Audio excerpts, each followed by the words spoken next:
하나님 말씀 같이 보겠습니다. 오늘 우리에게 주신 말씀 창세기 15장 7절부터 21절까지 말씀입니다.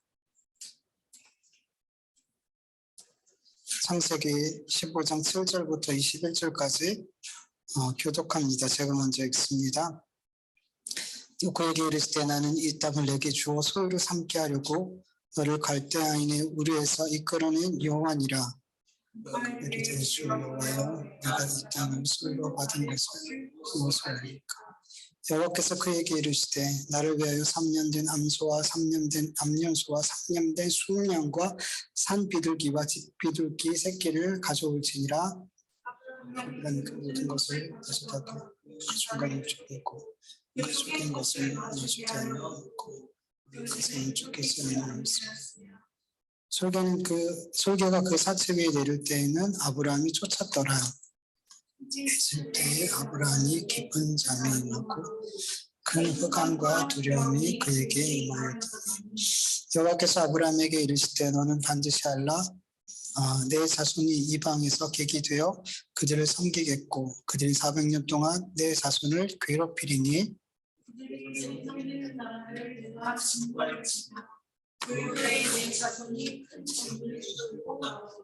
너는 장수하다가 평안히 조상에게로 돌아가 장사될 것이요 장사된 말이 이 땅으로 돌아오리니 아무리 족속의 죄악이 아직 가득 차지 아니하노라 하시더니 해가 져서 어두울 때 연기 나는 화로가 보이며 탄 횃불이 쫓긴 고기 사이로 지나더라.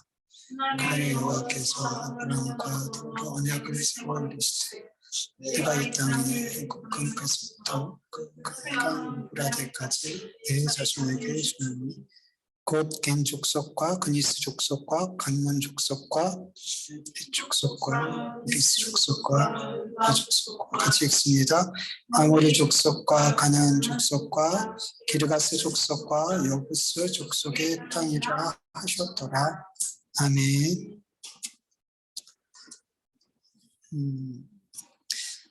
하나님께서 아브라함에게 하나님의 약속의 말씀을 믿지 못하는 자손을 주겠다 약속하셨지만 그 말씀을 믿지 못하는 아브라함에게 창세기 15장 5절 말씀처럼 다시 한번 언약을 해주세요. 하늘의 별과 같이 네 자손이 많아질 거다라고 약속해 주시죠. 그리고 아브라함은 이 하나님의 약속의 말씀을 믿었고 하나님은 그 믿음을 아브라함의 의로 여겨주셨어요. 그런데 이 아브라함의 믿음은 아브라함으로부터 나온 믿음이 아니라고 했어요. 하나님께서 아브라함이 이 약속의 말씀을 믿는 믿음을 주셨다. 그렇게 말씀을 나눴어요. 여러분 우리 안에 분명히 믿음이 있지만 그리고 그 믿음으로 우리가 살고 있지만 이 믿음을 우리 마음에 창조하신 분은 성삼위 하나님이세요. 우리 스스로의 의지로 하나님을 믿을 수 없고 그리고 그 말씀을 신뢰할 수도 없고 더 나아가서 그 말씀에 순종할 수도 없는 거죠. 하나님께서 우리 안에 믿음을 창조하셔야지 우리 안에 믿음이 존재하게 되고 그리고 우리 안에 보이지 않는 이 믿음이 우리의 삶을 통해서 또 순종을 통해서 보이는 믿음으로 드러나게 되는 것 역시도 하나님께서 우리 안에서 그 믿음을 주장하셔야지 그런 일들이 우리의 삶에 나타나게 되는 거예요.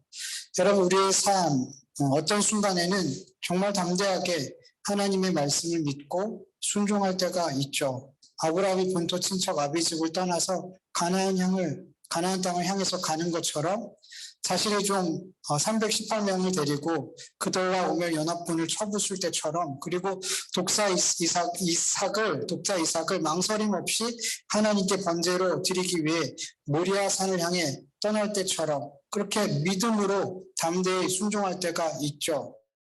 그러나 어느 순간에는 전혀 믿음이 없는 사람처럼 하나님의 약속의 말씀을 마치 받지 못한 것처럼 그렇게 자기의 생각과 판단과 자기의 힘을 믿으며 하나님께 불순종할 때도 우리에게 있어요. 아브라함이 가뭄을 피해서 애굽에 들어갈 때처럼 그리고 사라의 여종 하갈을 통해서 이스마엘을 낳을 때처럼 그렇게 믿음 없이 말하고 행동하고 선택할 때가 있단 말이죠. 우리는 아브라함의 삶을 보면서 내가 하나님을 믿지만 그 믿음을 내 안에 창조하신 분도 하나님이시고 그 믿음이 내 삶의 믿음으로 역사할 수 있게 하시는 분도 하나님이라는 것을 우리는 아브라함을 통해서 계속 반복해서 보게 돼요. 그런데 여러분, 하나님은 그냥 날마다 우리에게 믿음으로 살 수 있도록 역사해 주시면 참 좋잖아요. 그냥 계속해서 믿음으로 살 수 있도록, 믿음이 내 삶에 계속해서 발휘될 수 있도록, 믿음의 삶이, 순종의 삶이 나타날 수 있도록 그렇게 우리를 계속해서 그렇게 붙들어 주시면 너무 좋잖아요. 그런데 하나님께서는 우리가 믿음으로 계속 살아가지 않도록, 믿음으로 살아갈 수 없도록 그냥 내 생각과 내 뜻과 내 선택, 그렇게 하나님 앞에 불순종하는 삶을 살 때 그냥 그렇게 내버려 두시더라는 거예요. 간섭하지 않고, 우리가 믿음으로 살도록 간섭하지 않고 어떤 때는 그냥 내버려 두시더라는 거예요. 하나님께서 이렇게 하시는 이유 중에 하나가 뭐냐면, 여러분, 만약에 우리가 예수님을 믿고 난 이후에 매일같이 믿음으로 살게 된다면, 여러분, 우리 죄인은 그 믿음이 나에게서부터 나오는 믿음이라고 착각하게 돼요. 하나님으로부터 온 믿음이 아니라 나에게서부터 나오는 믿음이라고 그렇게 생각하게 된단 말이에요. 그만한 우리는 그래요. 그래서 하나님의 은혜로 값없이 받은 그 구원마저도 나의 믿음으로 얻게 되는 당연한 사그로 여기게 된단 말이에요. 나로부터 나온 믿음으로 하나님 앞에 의롭다 여김을 받았기 때문에 이제 구원은 은혜가 아니라 내가 마땅히 받아야 될 보상이란 말이에요. 내 믿음의 행위로 구원받게 된다고 생각한단 말이에요. 그게 우리 죄인된 인간이란 말이죠. 여러분, 하나님께서 이 땅에 속한 죄인들에게 베푸시는 하늘의 모든 신령한 복은 다 은혜예요. 선물이에요. 믿음, 소망, 사랑, 평강, 기쁨, 순종, 의롭게 여김을 받는 것, 구원, 하나님의 자녀의 권세를 받는 것, 하나님의 나라를 소유하는 것. 여러분, 이 모든 것은 하나님께서 하늘에서 주시는 하늘의 선물들이에요. 이 선물들을 우리는 값없이 받았다라는 거예요. 이 땅에 속한 우리가 하늘에 속한 것들을 감히 쟁취하거나 얻어낼 수 없단 말이에요. 하나님은 그냥 일방적으로 우리에게 내려주셔야지 우리는 그것을 얻을 수 있단 말이에요. 그래서 이 하나님께서 주신 그 하늘에 속한 모든 신령한 복은 은혜예요. 선물이에요. 그래서 내가 이 하나님께 하늘에 속한 신령한 복을 날마다 받고 있다는 것을 알고 믿는 자들은 어떻게 해요? 그 삶에 늘 감사하고 그 삶에 찬송이 나오게 되는 거예요. 에베소서 1장 3절을 보면 찬송하리로다 하나님 곧 우리 주 예수 그리스도의 아버지께서 그리스도 안에서 하늘에 속한 모든 신령한 복을 우리에게 주시되 곧 창세전에 그리스도 안에서 우리를 택하사 우리로 사랑 안에서 그 앞에 거룩하고 흠없게 하시려고 그 기쁘신 뜻대로 우리를 예정하사 예수 그리스도로 말미암아 하나님 자기의 아들들이 되게 하셨으니 이는 그가 사랑하시는 자 안에서 우리에게 거저 주시는 바 그 은혜의 영광을 찬송하게 하려는 것이라. 아멘. 하나님께서 우리에게 하늘에 속한 신령한 모든 복을 우리에게 주시는 목적이 뭐냐 하니까 우리를 거룩하고 흠없게 만들어서 하나님의 아들들 되게 하려고 그렇게 하늘의 신령한 복을 거저 주시는 거래요. 그 은혜를 받은 자들은 어떻게 산대요? 그 은혜의 영광을 찬송하면서 산대요. 그래서 여러분, 하나님의 은혜가 뭔지 아는 사람들은 하나님 앞에 어떤 삶을 살아요? 내 삶이 찬송이 되는 삶을 사는 거예요. 그 입술에서 모든 상황에서 감사합니다 주님, 감사합니다 주님, 이런 고백이 나오게 되더라는 거죠. 여러분, 오늘 본문을 보면 하나님께서는 자손에 대한 약속에 이어서 땅에 대한 약속을 아브라함에게 해주시죠. 창세기 15장 7절을 보면 또 그에게 이르시되 나는 이 땅을 내게 주어 소유로 삼게 하려고 너를 갈대아인의 우르에서 이끌어낸 여호와라라고 말씀하고 계세요. 여러분, 하나님께서 아브라함을 갈대아 우르에서 가나안 땅으로 이끌어내신 목적은 뭐예요? 그 땅을 누구에게? 아브라함에게 주어서 그의 소유로 삼게 하기 위해서 그렇게 하셨다라고 말씀하세요. 자손뿐만 아니라 하나님 지금 내가 이 땅도 너에게 줄게라고 약속하고 계신 거죠. 그러자 아브라함이 어떻게 반응할까요? 창세기 15장 8절 현대인의 성경으로 보면 아브라함은 주 여호와여 주께서 이 땅을 나에게 주실 것을 내가 어떻게 알 수 있습니까? 하고 물었어요. 여러분, 아브라함은 하나님께서 자손의 약속을 해줬을 때 그 약속을 믿었어요. 그래서 하나님께서는 그 믿음을 줬어요. 그렇다면 여호와께서 땅의 약속을 하셨을 때 어떻게 반응해야 돼요? 믿어야죠. 동일하게 아멘, 하나님 감사합니다. 자녀의 약속도 주시고 땅의 약속도 주시니 감사합니다. 이렇게 아멘하고 믿음으로 받아야 되는데 아브라함은 그렇게 하지 않았어요. 주 여호와여 주께서 이 땅을 나에게 주실 것을 내가 어떻게 할 수 있죠? 라고 물었어요.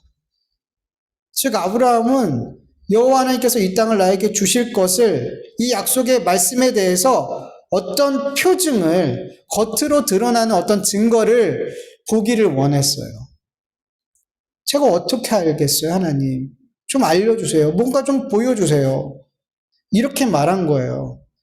여러분 사사기 6장을 보면 기드온이 미디안과 싸울 때 하나님께서 분명 그에게 이 미디안을 너희 손에 붙일게, 너에게 줄게, 네가 이스라엘을 구원할 거야 라고 말씀하셨어요. 근데 기드온이 이 말씀을 못 믿었어요.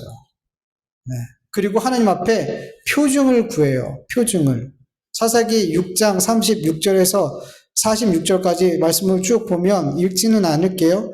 기드온이 하나님 앞에 이렇게 말해요. 내 손으로 이스라엘을 구원하게 하실 거라면 좀 표적을 보여주세요. 그러면서 그가 요구한 표적이 뭐예요? 양털 뭉치를 타작마당에 두는데 이슬이 내리는데 이 양털에만 이슬이 오는 거예요. 땅에는 오지 않아요. 그래서 다음날 보니까 정말 양털에만 이슬이 모여 있는 거예요. 땅에는 하나도 젖지 않은 거예요. 땅은 젖지 않은 거예요. 그러면 됐잖아요. 근데 기도원이 뭐라 그러냐면 주님 한 번만요. 이번엔 반대로 해주세요. 그래서 다음날 봤더니 이슬이 땅에만 촉촉히 젖어 있고 이 양털 뭉치는 바짝 말라 있는 거예요. 그걸 보고 그래 싸워야지. 이런 마음을 들더라는 거죠. 근데 그는 또 두려워해요. 성경을 보면은. 기드온은 하나님의 약속의 말씀을 받고 계속해서 미디안과 싸우기를 두려워했어요. 여러분 두려워했다는 걸 뭘 반증해요? 하나님의 말씀을 온전히 믿지 않았다는 거예요. 믿지 않으니까 두려운 거예요. 그래서 자꾸만 뭘 구해요? 표징. 눈에 보이는 어떤 증거들. 바리새인과 서기관들이 예수님께 계속 구했던 게 뭐예요? 표징. 왜요? 못 믿으니까. 안 믿어지니까 계속 요구하는 거예요. 그들의 눈으로 보면서도 표징을 구하고 있어요. 안 믿어지면 그래요. 안 믿어지면.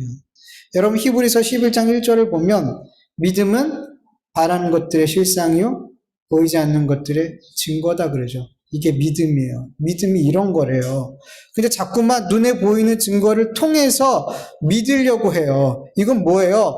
내가 믿겠다라는 거예요. 하나님이 믿음을 주셔서 믿는 게 아니라 내가 본 다음에 내가 믿을게요. 그러니까 믿음의 주체가 누가 되겠다라는 거예요. 내가 되겠다라는 거예요. 네, 잘못된 거죠. 아브라함이 기드온처럼 하나님의 약속의 말씀에 대한 어떤 표징을 요구하는 것은 지금 아브라함의 마음에 하나님의 말씀을 믿지 못하고 있다라는, 확신하지 못하고 있다라는 그런 마음이 그 속에 있더라는 거죠. 여러분 하나님께서 아브라함에게 땅의 약속을 하기 바로 전에 자손의 약속을 해주셨잖아요. 그는 믿었어요. 근데 바로 이어서 땅의 약속을 해주셨을 때 못 믿었어요. 여러분 이게 이런 믿음이 이해가 돼요. 아브라함의 이런 믿음이. 여러분 창세기 15장과 15장 5절과 7절은 붙어 있는 거예요. 자손의 약속을 하시고 바로 이어서 땅의 약속을 하시는 거예요. 근데 그 6절 중간에 뭐가 들어있는 거예요? 아브라함이 그 말씀을 믿었다. 어떻게 가로로 치면 좋을 것 같아요. 그 마음이 하나님을 믿었다. 그리고 하나님은 그것을 의로 여겨주셨다. 그렇게 마치 제가 여러분에게 설교할 때 여러분이 마음으로 아니면 속으로 아멘 하는 것처럼 저는 계속 설교하고 있지만 여러분 속에서 어떤 작용이 일어나잖아요. 그 말씀이 마음으로 믿어져서 속으로 아멘 하잖아요. 근데 설교는 계속 이어져요. 그런 것처럼 하나님 계속해서 아브라함에게 약속의 말씀을 주고 있는데 자손의 약속을 할 때 그가 마음으로 그 말씀을 믿었어요. 그리고 하나님 계속 말씀하세요. 근데 그 다음 말씀, 땅에 대한 약속의 말씀할 때 그 짧은 순간에 그 말씀은 안 믿어진 거예요.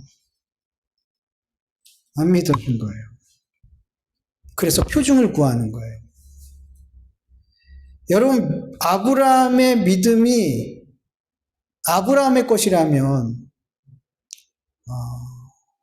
이거는 말이 안 되는 거죠. 이해할 수 없는 거죠. 근데 그 믿음이 아브라함이 주장하는 것이 아닌 하나님께서 주장하시는 거라면 그땐 이해가 되는 거예요. 하나님께서 우리에게 어떤 순간에는 정말 담대하게 믿음으로 그 일을 하게 만드시지만 어떤 순간에는 마치 믿음이 없는 것처럼 방금 전까지만 해도 정말 생명을 내놓을 만큼 주님 앞에 순종의 삶을 내던졌던 어떤 사람이 금방, 여러분 저기 보세요.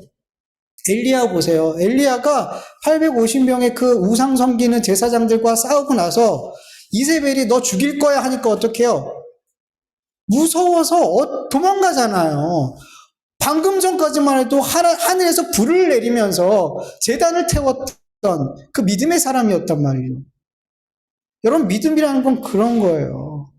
방금 850명의 우상 섬기는 제사장들과 싸우며 하늘에서 불을 내리게 했던 그런 믿음의 사람이 이세벨 여자 한마디 말에 군사를 보낸 것도 아니에요. 너 내일 되면 내가 너 죽인 그 제사장들처럼 만들어버릴 거야. 그 말 한마디에 도망가 버리더라는 거예요. 이게 이해가 되냔 말이죠. 사람이 믿음을 주관하고 있다면 그 믿음이 나에게서부터 나온 거라면 여러분 이건 이해할 수 없는 일들이란 거예요. 그러나 하나님께서 하시는 거예요. 하나님께서 필요에 의해서 하나님의 뜻에 의해서 하나님께서는 우리에게 그 믿음을 믿음되게 역사하실 때도 있고 우리의 생각과 우리 죄인된 나로 그냥 내버려 두실 때가 있단 말이죠. 근데 이 모든 게 우리를 위해서라는 거예요. 우리를 위해서라는 거예요. 담대하게 그렇게 믿음으로 순종하게 하시는 것도 우리를 위해서고 우리를 그냥 우리의 정욕대로 믿음 없는 자처럼 그렇게 그냥 내버려 두시는 순간도 우리를 위해서라는 걸 분명히 아셔야 돼요. 아브라함이 하나님의 약속의 말씀에 대한 표징을 구하자 하나님께서는 9절 말씀처럼 나를 위하여 3년 된 암소와 3년 된 암염소와 3년 된 순양과 비둘기와 집비둘기 새끼를 가져오라고 명령해요. 아브라함은 하나님의 말씀을 듣고서 하나님께서 자기와 뭘 하려는지 대번에 알아먹었어요. 아브라함은 그 모든 재물을 가지고 와서 하나님께서 시키지도 않았는데 그거를 번제로 드리라고 하는 건지 뭐 하나님께서 말씀하시지 않았잖아요. 그런데 그는 그 재물을 갖고 와서 반을 쪼개서 그 쪼갠 짐승을 이렇게 마주보게 만들어 놨어요. 하나님이 지시하는 거 아니잖아요. 근데 그렇게 해놨어요. 아브라함 하나님께서 자기에게 말씀하실 때 하나님이 나와 뭘 하려고 하는지 분명하게 알았다는 거죠. 왜 아브라함 그렇게 짐승을 갖고 와서 쪼개고 마주보게 했을까요? 여러분 종종 들어보셨겠지만 고대 근동에서는 언약을 맺을 때 짐승을 쪼개고 언약의 당사자들이 그 쪼갠 고기 사이로 지나갔어요. 이게 무슨 뜻이냐면 누구든지 이 언약을 어기면 이 쪼갠 고기처럼 될 거야 라고 약속을 하는 거예요. 성경에서도 이런 내용이 있어요. 예레미야 34장 18절에서 20절 세 번역으로 보면 송아지를 두 조각으로 갈라놓고 그 사이로 지나가 내 앞에서 언약을 맺어놓고서도 그 언약의 조문을 지키지 않고 나의 언약을 위반한 그 사람들을 내가 이제 그 송아지와 같이 만들어 놓겠다. 유대 지도자들이나 예루살렘의 지도자들이나 내시들이나 제사장들이나 이 땅의 백성이나 할 것 없이 갈라진 송아지 사이로 지나간 자들은 모조리 내가 그들의 목숨을 노리는 원수들의 손에 넘겨주겠다. 그러면 그들의 시체가 공중의 새들과 들짐승들의 먹이가 될 것이다. 이렇게 말씀하고 있어요. 여러분, 시드기야 왕 시대에 모든 백성들이 하나님 앞에 송아지를 쪼개놓고 언약을 해요. 그 언약의 내용이 뭐냐면 유대의 남자, 여자, 노비를 자유롭게 풀어주고 다시는 같은 종족인 유대인들을 노예로 삼지 않겠다, 이렇게 약속을 했어요. 하나님 앞에서. 그런데 얼마 지나지 않아서 사람들이 다시 그 노예들을 붙잡아서 노예로 삼게 돼요. 얼마 지나지 않아서. 네. 하나님께서는 그렇게 송아지 사이로 지나면서 하나님 앞에 계약을 맺었던 그 모든 자들을 모조리 원수들에 넘겨서 그들의 공중의 새와 들짐승의 먹이가 되게 할 거라고 하나님께서 그렇게 무섭게 말씀하신 거죠. 여러분, 그렇게 쪼갠 짐승 사이를 지나며 언약을 맺을 때는 거기에 대한 무서운 책임이 어기게 된다면 무서운 책임이 뒤따르게 되는 거죠. 아브라함은 지금 하나님께서 이러한 언약을 자기와 맺으시려고 한다는 것을 알고 그렇게 준비했던 거죠. 11절을 보면 솔개가 쪼갠 짐승의 사체를 먹기 위해서 내려와 앉으려고 할 때 아브라함은 그것을 계속 이렇게 쫓아내게 돼요. 하나님께서는 하나님과 언약을 맺을 준비를 아브라함은 모두 다 해 놓았어요. 그런데 하나님이 즉시 오셔서 언약을 맺어주시면 좋겠는데 언약을 맺어주시지 않더라는 거예요. 다 준비가 됐는데. 그래서 사체를 먹기 위해서 맹수들이 막 계속 그것을 뜯어먹기 위해서 내려오더라는 거죠. 아브라함은 하나님께서 언제 임하실지 알지 못해요. 다 준비는 해놨어요. 그런데 언제 오실지 몰라요. 솔개만 계속 날라들고 계속 기다리고 그걸 쫓아내면서 그는 기다릴 수밖에 없었어요. 여러분, 우리가 신앙생활 가운데 참 많이 겪는 일이지만 하나님의 약속의 말씀이 성취되기까지 우린 참 많은 기다림이 필요해요. 우리 편에서는 다 준비가 된 것 같아요. 하나님만 오셔서 이제 우리와 언약을, 그 약속하신 것을 이루시면 돼요. 근데 나는 다 준비되어진 것 같은데, 우린 다 준비해 놓은 것 같은데 하나님이 언제 오실지 모르겠는 거예요. 하나님께서 언제 이 말씀을, 우리에게 약속하신 그 말씀을 성취하실지 모르겠더라는 거예요. 이 부분이 참 힘들어요. 이 기다림이 참 힘들어요. 그리고 우리가 이렇게 기다릴 때 여러분, 솔개가 오는 것처럼 악한 마귀 사탄이 우리를 계속해서 유혹하더라는 거예요. 그 말씀을 불신하는 마음을 계속 우리에게 주더라는 거예요. 이 기다림이 더 어렵도록. 그러나 여러분, 우리는 계속 이 마귀를 쫓아내면서 뭐 해야 돼요? 기다려야 돼요. 기다려야 돼요. 여러분, 예레미야가 3장 25절 세번역으로 보면 주님께서는 주님을 기다리는 사람이나 주님을 찾는 사람에게 복을 주신다. 시편 130편 5절 6절을 세번역으로 보면 내가 주님을 기다린다. 내 영혼이 주님을 기다리며 내가 주님의 말씀만을 바란다. 내 영혼이 주님을 기다림이 파수꾼이 아침을 기다림보다 더 간절하다. 진실로 파수꾼이 아침을 기다림보다 더 간절하다. 여러분, 믿음의 삶이란 어떻게 보면 하나님을 기다리는 삶이에요. 하나님을 계속해서 기다리는 삶. 하나님의 약속의 말씀이 내 삶에 성취되는 그 시간을 계속 기다리는 삶. 뜻이 하늘에서 이루어진 것처럼 내 삶에 이 땅에서 이루어지기를 기다리는 삶. 참 어렵죠. 참 어렵죠. 그런데 끝이 있을까요? 없을까요? 있다는 거. 이 기다림의 삶이 끝이 있어요. 우리가 이 땅에서 짧게 경험하게 되죠. 근데 우리가 더 이상 기다리지 않을 때가 마침내 하나님의 나라를 유업으로 받게 될 그때 우린 더 이상 기다리는 삶을 살지 않아도 되는 거예요. 그때. 그러나 그 전까지는, 우리가 하나님의 나라를 유업으로 받기 전까지는 우린 이 땅에서 죽는 날까지 기다림의 삶을 살게 돼요. 마귀의 공격을 받으면서, 그와 싸우면서, 기다려야 돼요. 여러분, 파수꾼이 아침을 기다림보다 여러분 더 주님을 기다릴 수 있길 축원합니다. 여러분, 우리의 마음이 주님을 기다리는 그 마음이 여러분 간절하면 간절할수록 여러분 우리는 더 잘 기다릴 수 있어요. 마귀는 하나님에 대한 간절한 기다림을 자꾸만 빼앗아 가요. 자꾸만 세상을 보게 하고 기다릴 필요가 뭐 있을까? 이런 마음들을 자꾸만 주면서 우리의 기다림을 무너뜨리려고 한단 말이에요. 그래서 성경은 우리가 하나님을 파수꾼이 아침을 기다림보다 더 간절하게 하나님을 기다리라고 말씀하고 계세요. 여러분 기다리세요. 아무리 마귀가 여러분들의 그 기다림을 무너뜨리려고 공격해도 여러분 기다리세요. 하나님의 약속의 말씀은 반드시 우리에게 성취가 됩니다. 하나님의 말씀을, 하나님을 기다리는 자는 여러분 정말 복된 자라고 성경은 말씀하고 있어요. 여러분 기다리세요. 힘들어요. 알아요. 그래서 여러분 더 간절하게 기다리세요. 그러면 우리는 더 쉽게 기다릴 수 있어요. 우리가 주님을 기다리는 기다림이 간절할수록 우리 그 기다림의 시간은 덜 힘들게 될 줄 믿습니다. 아브라함이 그렇게 해가 질 때까지 솔개를 쫓아내며 하나님을 기다리고 있었어요. 그리고 해가 질 때쯤 아브라함은 깊은 잠이 들게 돼요. 여기서 깊은 잠은 아브라함이 계속 솔개를 쫓아가지고 피곤해가지고 그렇게 스스로 잠이 든 것이 아니라 하나님께서 아브라함을 깊이 잠들게 하신 거예요.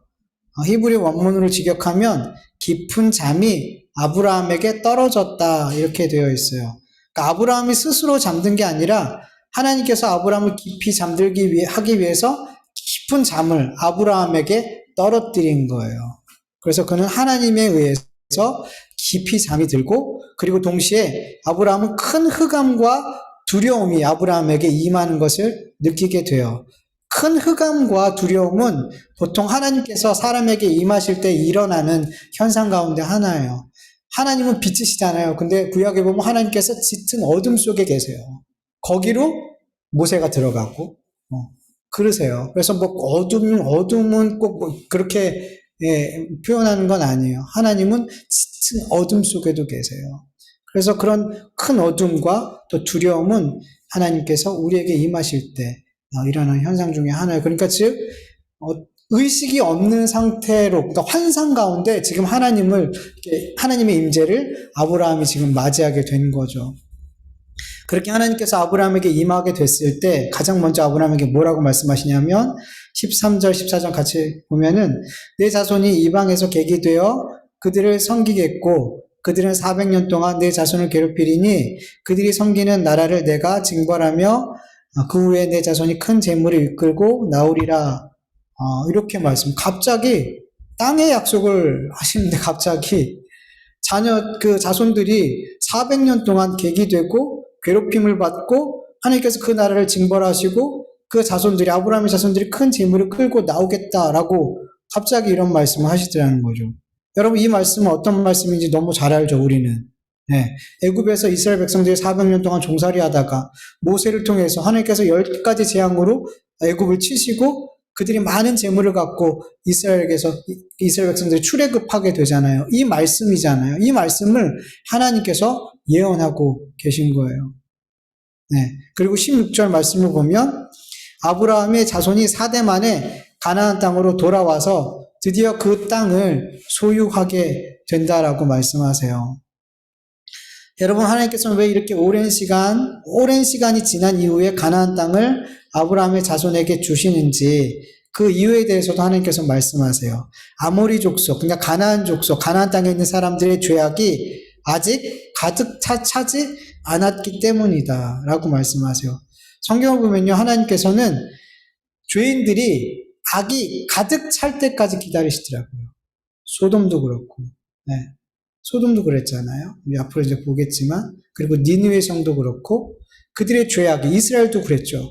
하나님께서는 기다리세요. 그들이 죄악이 사무치도록 하늘에 사무치도록 가득 찰 때까지 기다리시더라는 거죠. 죄인들을 향해서 이렇게 기다리세요.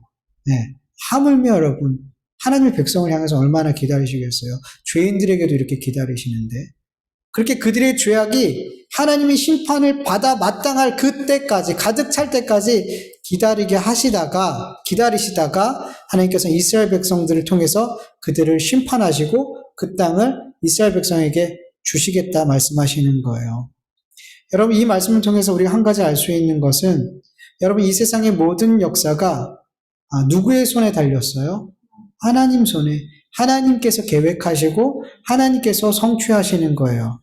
하나님께서는 이미 아브라함의 자손들이 어떤 과정을 통해서 얼마만큼의 시간이 지난 후에 가나안 땅을 소유하게 될지 이미 다 계획하셨고 그 계획을 아브라함에게 알려주시는 거예요. 네. 이 계획은 아브라함을 부르신 이후에 세우신 계획이 아니죠. 언제 세우신 거예요? 창세전에 이 모든 계획을 세웠어요. 전 아브라함을 부르시는 건 역시 갑작스럽게 우연히 그냥 너 괜찮네 그리고 부른 게 아니라는 거죠. 하나님께서 창세전에 아브라함을 믿음의 조상으로 택하셨고 하나님의 때에 부르신 거라는 거죠. 여러분, 세상의 모든 역사를 하나님께서는 창세전에 계획하셨어요. 모든 역사의 시작과 끝을 계획하셨어요. 뿐만 아니라 창세전에 이미 하나님의 자녀들은 예수 그리스도 안에서 택함을 받았고, 그리고 그들의 하나님의 자녀들의 삶이 이 땅에서 어떠한 삶으로 살게 될지, 하나님께서 어떻게 그들의 삶을 인도하실지도 하나님께서는 이미 작정하에 놓으셨더라는 거예요. 로마서 8장 29절에서 30절 보면 하나님이 미리 아신 자들 또한 그 아들의 형상을 본받게 하기 위하여 미리 정하셨으니 이는 그런 많은 형제 중에 맏아들이 되게 하려 하심이라. 또 미리 정하신 그들을 또한 부르시고 부르신 그들을 또한 의롭다 하시고 의롭다 하신 그들 또한 영화롭게 하셨느니라. 하나님께서는 창세전에 하나님의 자녀로 미리 택하시고 아신 자들을 그 한 사람 한 사람을 이 역사 가운데 하나님께서 계획하신 때에 이 땅에 내시고 하나님의 때에 그들을 부르시고 의롭다 하시고 그들을 영화롭게 만들어 내시는 거예요. 여러분, 15절을 보면 하나님께서는 아브라함에게 너는 장수하다가 평안히 조상에게로 돌아가 장사하게 될 거다라고 말씀하세요. 그가 장수하게 된대요. 여러분, 하나님께서 아브라함의 수명도 이미 정해 놓으셨어요. 여러분, 이 세상의 모든 역사의 시작과 끝뿐만 아니라 한 개인의 시작과 끝도 하나님께서 이미 작정하셨더란 말이죠. 하나님은 알파와 오메가, 처음과 마지막, 시작과 마침이 되시는 분이에요. 요한계시록 22장 13절, 나는 알파와 오메가요, 처음과 마지막이요, 시작과 마침이라. 여러분, 내 삶이, 내 자녀가, 내 부모가, 내 하는 일들이, 우리 교회가, 이 민족이 앞으로 어떻게 될지 여러분 고민하지 마세요. 우리의 삶을 여태까지 겪어봤지만, 우리의 삶을 살아와 봤지만, 여러분 고민한다고 뭔가 해결되던가요? 우리의 삶이 어떤 걸 계획하고 작정한다고 해서 우리의 삶이 그 방향으로 가든가요? 여러분 올 한 해만 보세요. 여러분이 계획하고 작정한 일들이 여러분 뜻대로 그렇게 술술 잘 풀릴 때가 얼마나 많았어요. 없더라는 거예요, 별로. 내 자녀가 내 뜻대로 잘 안 돼요. 내 부모가 정말 내 자녀의 바람대로 안 돼요. 내가 하는 일이 그렇고요. 교회가 그렇고요. 이 나라, 이 민족, 지금 이제 대통령 선거 때문에 정말 많은 정치적인 일들이 일어나고 있는데, 여러분, 그렇게 고민하지 마세요. 고민하지 마세요. 하나님께서 나도, 내 가정도, 우리 교회도, 이 민족도 하나님께서 인도해 가셔요. 하나님이 어떻게 작정하고 계획하셨는지 우리는 알지 못하지만 하나님은 분명 작정하셨고 계획하셨고 반드시 그 계획을 이루실 줄 여러분 믿으시길 축원합니다. 우리는 내일 일을 걱정하지 말고 오늘 우리에게 주어진 그 생명, 그 삶 속에 주님과 최선을 다해서 동행하면 돼요. 주님의 뜻을 묻고 그 말씀이 들려지면 순종하며 그렇게 주님을 따라가는 길을 가면 돼요. 예수님이 베드로한테 너 나중에 네 마음대로 갔던 삶에서 이제는 내가 너 허리 띠띠우고 내가 끌고 갈 거야. 넌 나만 따라오면 돼. 그렇게 말씀하셔요. 그러니까 아브라함이 제자 요한, 쟤는 어떻게 돼요? 쟤는 어떻게 될까요? 라고 말하니까 뭐라 그러세요? 너는 신경 쓰지 마. 내가 올 때까지 살려둔들, 너 무슨 상관이야? 너는 그냥 나만 따라오면 돼. 여러분, 다른 사람 볼 것도 없고요. 그냥 오늘 우리에게 주어진 그 삶을 주님 따라가는 삶 살면 되는 거예요. 내 삶도, 우리 가정도, 내 일터도, 이 나라, 이 민족도, 교회도 주님이 끌고 가시는 거예요. 띠띠우고 끌고 가신단 말이에요. 여러분, 그걸 믿으세요. 걱정하지 마세요, 여러분.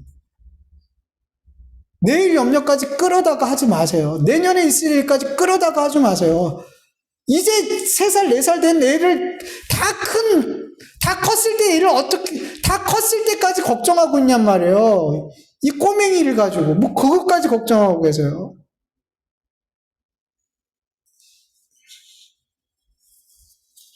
우리의 삶이 하나님의 뜻 안에 있다는 걸 믿으면 여러분, 참 삶이 그렇게 복잡하지 않아요. 그렇게 두렵지 않아요. 그렇게 두렵지 않아요. 먹고 살 일 가지고 그렇게 두려워하지 않아요. 다른 사람이 나를 어떻게 볼지 그렇게 두렵지 않아요, 여러분. 여러분 믿으십시오. 하나님이 내 삶의 처음과 끝을 책임지고 계심을 믿으세요. 내 가정도, 교회도, 일터도, 이 온 세상도. 17절을 보면 해가 져서 어두울 때에 연기 나는 화로가 보이며 타는 횃불이 쪼갠 고기 사이로 지나가죠. 이 장면은 하나님께서 아브라함과 언약을 맺으시기 위해서 그렇게 하나님께서 고기 사이를 이렇게 지나가시는 장면이잖아요. 근데 여러분 보통 언약을 맺은 당사자들이 같이 그 길을 지나가죠. 그 쪼갠 고기 사이로. 그런데 하나님만 그 길을 지나가세요. 하나님만. 즉 하나님께서 홀로 아브라함과 한 약속을 성취하시겠다라는 거예요. 아브라함 편에서는 아무것도 할 게 없다는 거예요. 아브라함 편에서 무엇을 해야만 하나님의 약속이 성취되고 이런 게 아니라는 거예요. 여러분 만약에 아브라함이 하나님 앞에 무엇인가를 행해야만 하나님의 약속의 말씀이 성취되는 것이라면, 그래서 아브라함 역시 그 쪼갠 고기 사이로 지나가야 됐다면 하나님의 약속의 말씀은 성취가 안 돼요. 왠지 아세요? 아브라함은 곧 쪼개지거든요. 약속을 못 지키면 쪼개져야 되거든요. 바로 다음 장 16장을 보면 어떤 장면이 나오냐면 아브라함이 하갈을 첩으로 들이고 이스마엘을 낳아요.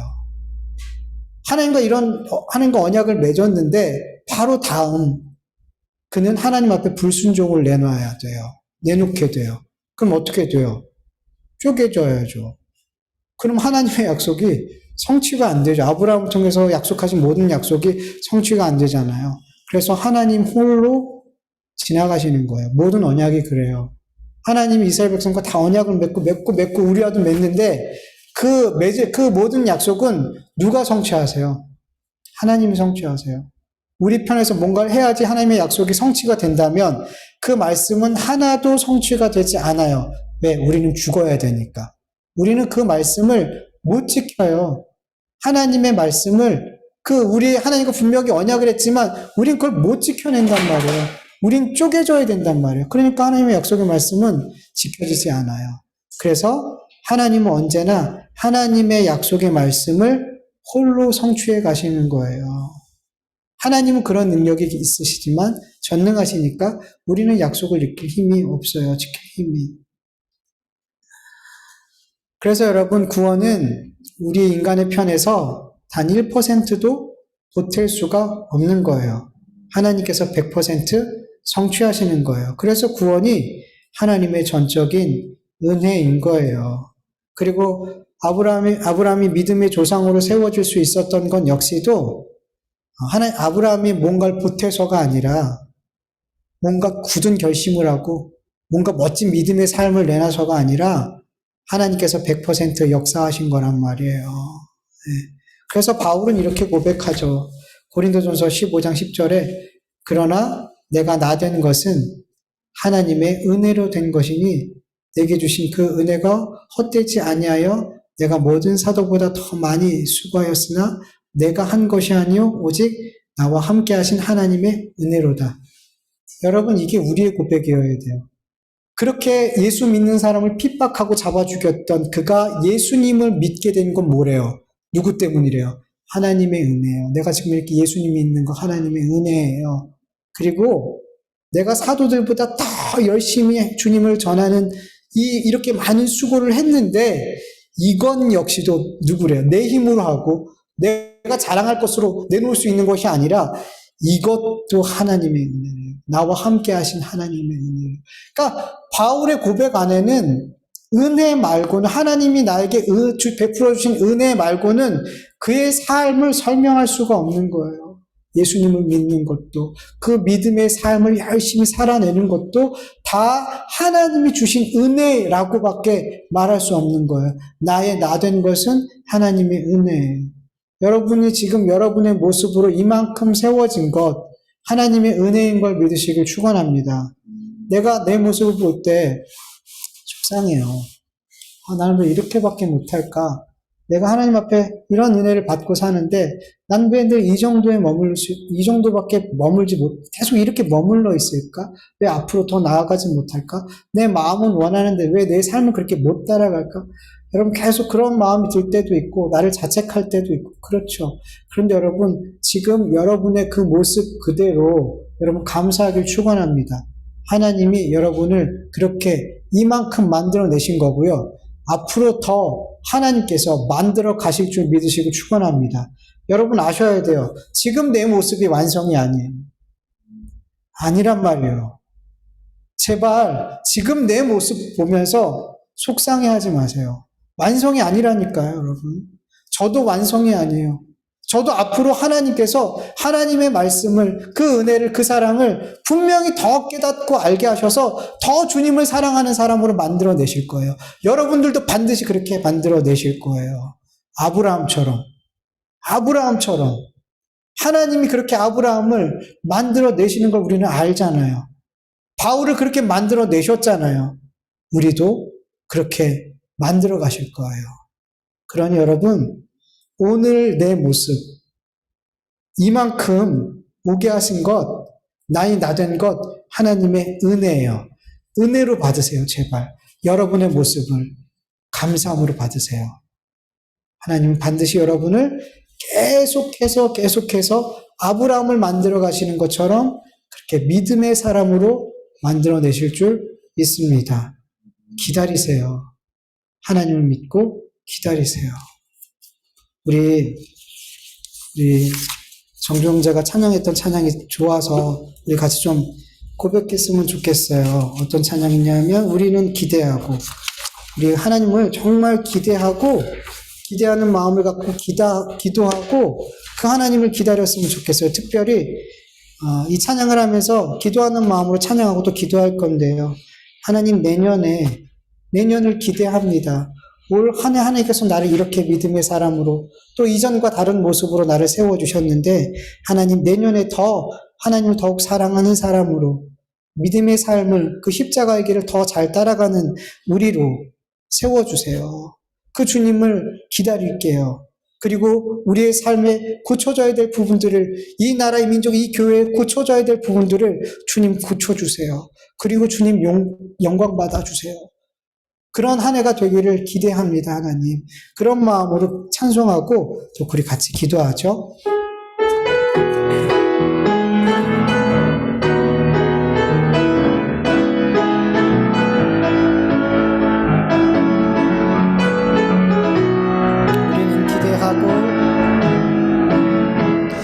우리는 기대하고 기대하며 기다리네.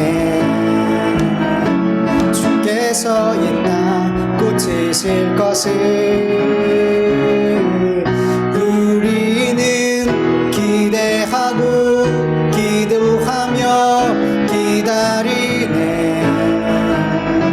주 예수 이름 높이 서리라. 담대하라 담대하라 감사하라 기뻐하라 송축하라 만유보다 크신 하나님 그 약속 능히 지키시리 아멘 그 약속 능히 지키시리 담대하라 담대하라 감사하라 기뻐하라 송축하라 만유보다 크신 하나님 그 약속 능히 지키시리라 그 약속 능히 지키시리 우리는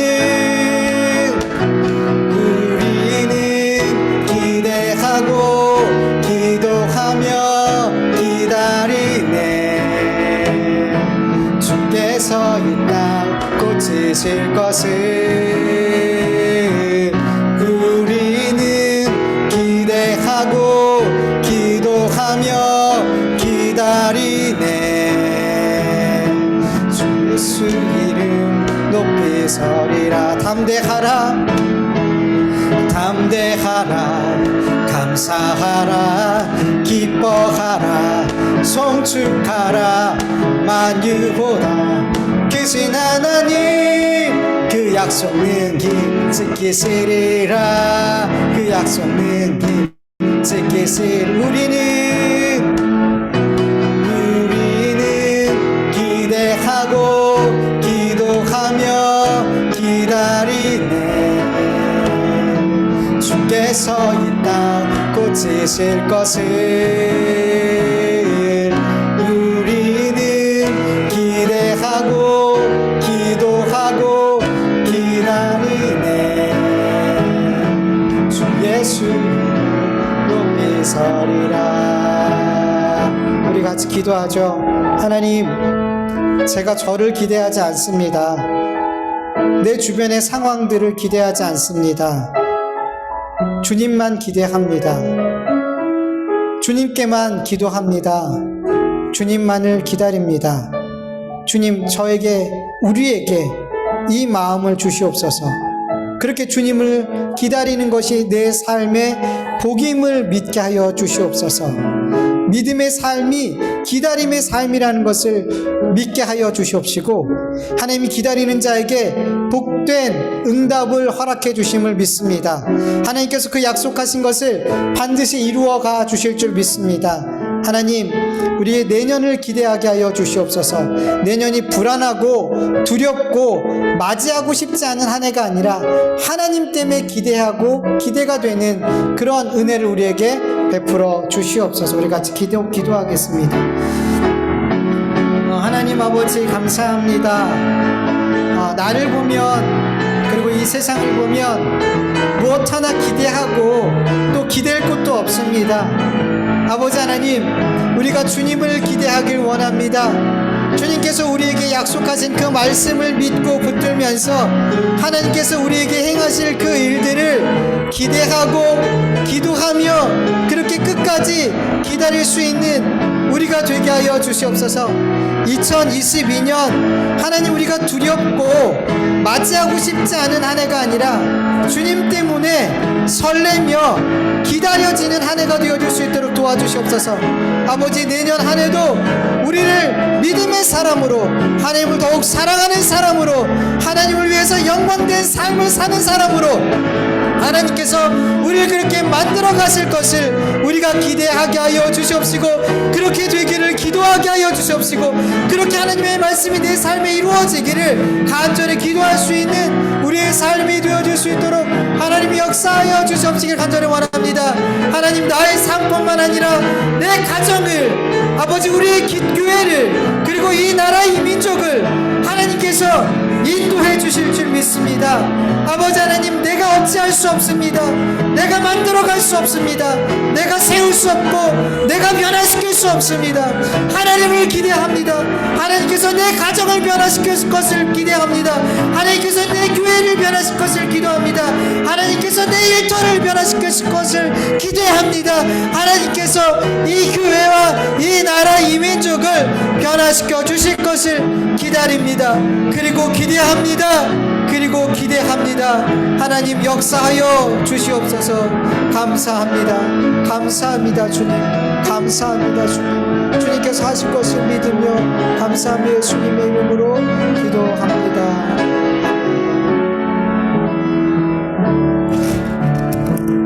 주님 감사합니다. 아버지 하나님 감사합니다. 올 한 해를 돌이켜 봤을 때 하나님께서 내가 기대한 것보다 내가 상상할 수도 없을 만큼 하나님께서 많은 은혜를 베풀어 주셨고 많은 것을 이루어 주셨습니다.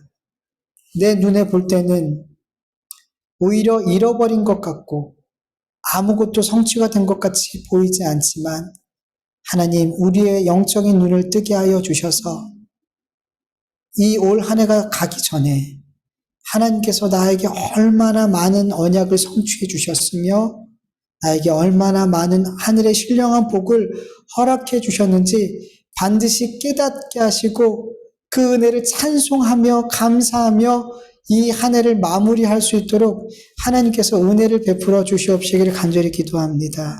또한 새롭게 우리에게 주실 내년을 우리가 기대하는 마음을 주시옵소서. 하나님 어떤 사람에게는 내년이 참 두려울 수도 있습니다. 무서울 수도 있습니다. 그러나 하나님을 믿는 자들에게는 그 모든 두려움과 걱정되는 마음들이 기대하는 마음, 설레는 마음으로 변화되어 줄 수 있도록 도와주시옵소서.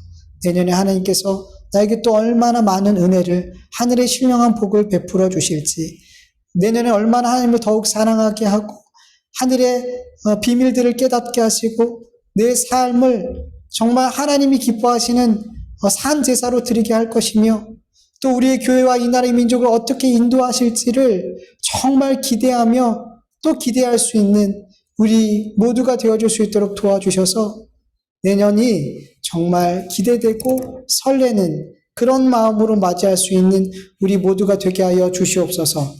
하나님께서 내년에 우리에게 허락하신 모든 것이 다 우리에게 선하며 의롭고 우리에게 가장 좋은 것이라는 것을 우리가 오늘 믿음으로 고백하며 내년을 맞이할 수 있도록 도와주시옵소서. 이 마음을 한 해 동안 품고 살아갈 때 우리의 입술에서는 원망과 걱정과 불평과 저주가 아닌 감사와 찬송이 계속해서 터져 나오게 될 줄 믿습니다. 하나님, 우리에게 이러한 주님을 기대하는 마음을 그리고 기도할 수 있는 은혜를 기다릴 수 있는 인내함을 우리에게 허락하여 주시옵소서. 그리고 하늘의 복을 반드시 받아 누리게 하여 주시옵소서. 감사하며 예수님의 이름으로 기도합니다. 아멘. 주님 가르쳐 주신 기도로 예배 마치겠습니다. 하늘에 계신 우리 아버지, 이름이 거룩히 여김을 받으시오며 나라의 마옵시오며 뜻이 하늘에서 이루어진 것 같이 땅에서도 이루어지이다. 오늘날 우리에게 일용할 양식을 주옵시고 우리가 우리에게 죄진 자를 사하여 준 것 같이 우리 죄를 사하여 주옵시고 우리 시험에 들게 하지 마옵시고 다만 악에서 구하옵소서. 대개 나라와 권세와 영광이 아버지께 영원히 있사옵나이다. 아멘.